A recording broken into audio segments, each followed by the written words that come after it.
ペタン、僕は気づいてしまったのだ。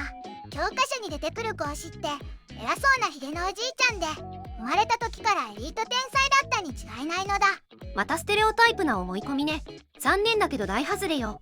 孔子は今の言葉で言えば身長2メートル近い大柄なマッチョで、しかもドン引きするレベルのド貧乏からのスタートだったの。マッチョで貧乏、イメージ崩壊なのだ。彼は若い頃生きるために倉庫番や家畜の世話までこなす何でもやだったのよ。今回はそんな底辺生活からどうやって万世の死と呼ばれるまでに成り上がったのか、孔子のサバイバル人生を解説するわ。苦労人孔子の逆転劇、気になるのだ。少年時代は何でもや。まず彼の生い立ちだけど、3歳で父親を亡くし、お母さんと2人で貧しい生活を送っていたわ。そのお母さんも彼が10代の頃に亡くなってしまうの。ハードモードすぎるのだ。親のコネも遺産もないなんてどうやって生きていたのだ。だからこそ彼は必死に働いたのよ。委ねつかさ入りと言って倉庫の管理をしたり、乗りたと言って家畜の世話係をしたりね。孔子先生が牛の世話を、今のコンビニバイトやお肉工場のバイトみたいな感じなのだ。まさにそうね。孔子自身も後に少なくして癒し、故に雛ごとによくすと言っているわ。若い頃身分が低かったからつまらない雑用仕事が得意になっちゃったよって意味で、なんだか急に親近感が湧いてきたのだ。バイトリーダー講師だったってことなのだ。その何でもやとしての経験が机上の空論ではない現実社会の厳しさを知る土台になったのよ。オタク知識が武器になる。でもバイトリーダーからどうやって歴史に残る思想家になったのだ。ここからが彼のすごいところよ。彼は貧しい中で独学デモを勉強したの。特に彼がハマったのがつまり儀式やマナーの研究ね。マナー講師、ちょっと面倒くさそうなのだ。当時は戦乱の世で世の中が乱れていたからこそ、逆にきちんとした儀式を行える専門家の需要があったのよ。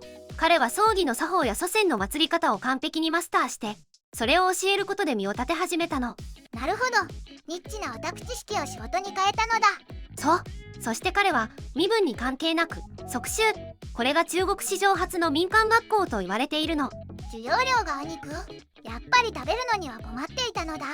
まあそれは形式的なものだけど、要は学ぶ意欲があれば貧乏人でも受け入れるというスタンスが画期的だったのよ。これで彼の名声は一気に広まったわ。壮絶な就活の旅。学校も大盛況、これで一生安泰の勝ち組人生なのだ。ところがそう甘くはないの。彼の最終目標は先生になることじゃなくて、政治家になって世の中を良くすることだったからね。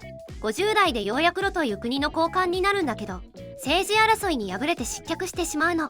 クビになっちゃったのだ。そこからが地獄よ。彼は理想の政治を行わせてくれる君主を探して、弟子たちと14年間を諸国を放浪する終わりのない就活の旅に出るの。14年も無職、メンタル強すぎるのだ。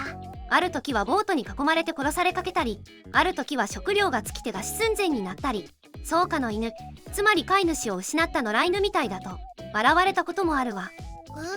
涙が出てくるのだ。結局再就職できたのだ。残念ながら彼の理想は高すぎて、どこの国でも受け入れられなかったわ。晩年に故郷に帰った彼は政治の道を諦めて古典の編集と教育に専念することにしたの。じゃあ夢は叶わなかったってことなのだ。生前はね。でも彼が育てた3000人の弟子たちがその教えを広めて、後の世で皇帝にまで崇められる存在になった。結果的に彼の教えは数千年の時を超えたのよ。まとめ。というわけで孔子は最初から聖人君子だったわけじゃなく、泥臭い仕事も就職失敗も経験したちょうど級の苦労人だったのよ。知らなかったのだ。雑用係から始まって野良犬扱いされても諦めなかった不屈のおじさんだったのだ。彼は人間は生まれた家柄ではなく学習によって高貴になれると信じていたわ。今の私たちにとっても勇気をくれる話じゃないかしら。僕も今日から干し肉を持って勉強し直すのだ。あら、珍しく殊勝な心がけね。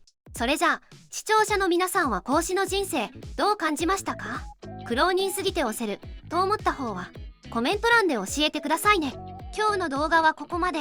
最後まで見てくれてありがとうございました。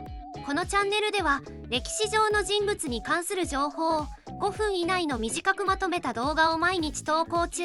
歴史人物に興味があるならチャンネル登録や他の動画も見てみてね。